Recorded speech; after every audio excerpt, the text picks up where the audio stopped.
Did you notice that I managed to keep the label of the pipe facing the thing, so you really see 450 PSI? It's really shattering the illusion.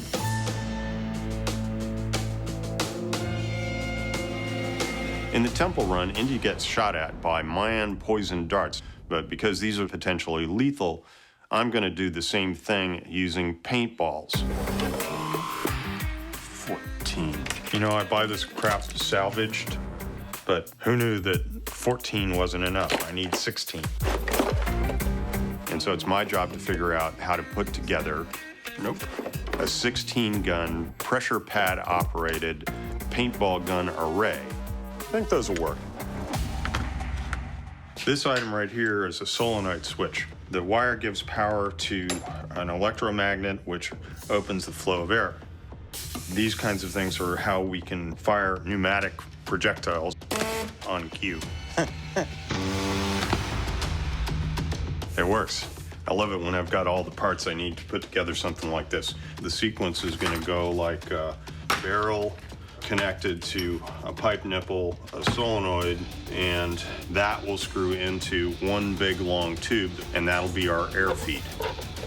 And so it's just going to be like a little assembly line of, barrel, barrel, barrel, barrel, and out comes the paintball and shoots us. With the first of the 16 air-powered guns attached to its solenoid trigger, Sounds kind of like a seal.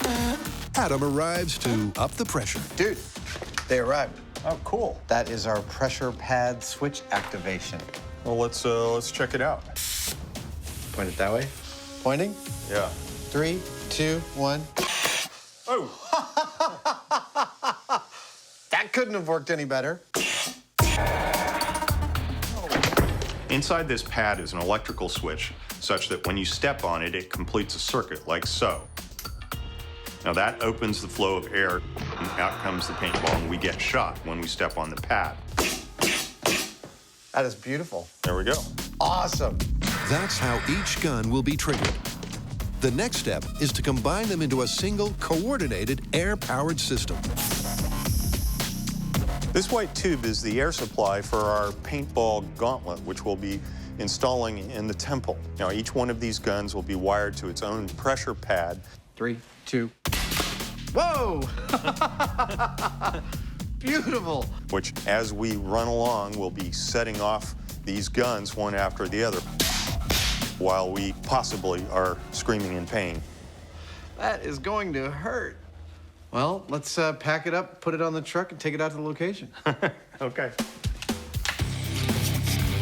Before they pack up their Temple Run gun, while the team gets busy prefabricating a fake Mayan temple, Adam and Jamie get cracking on another iconic Indian quarry. Well, good luck there, buddy.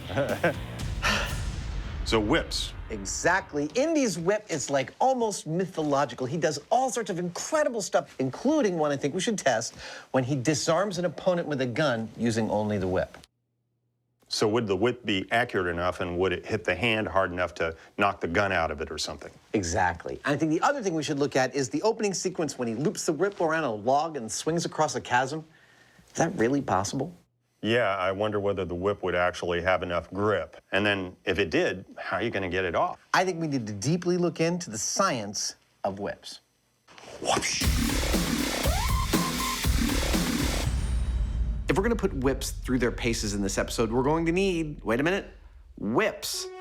Whip making is something I taught myself about 17 years ago. I built the whip I'd always wanted from Raiders of the Lost Ark, and to start this episode, I'm going to build the first whip.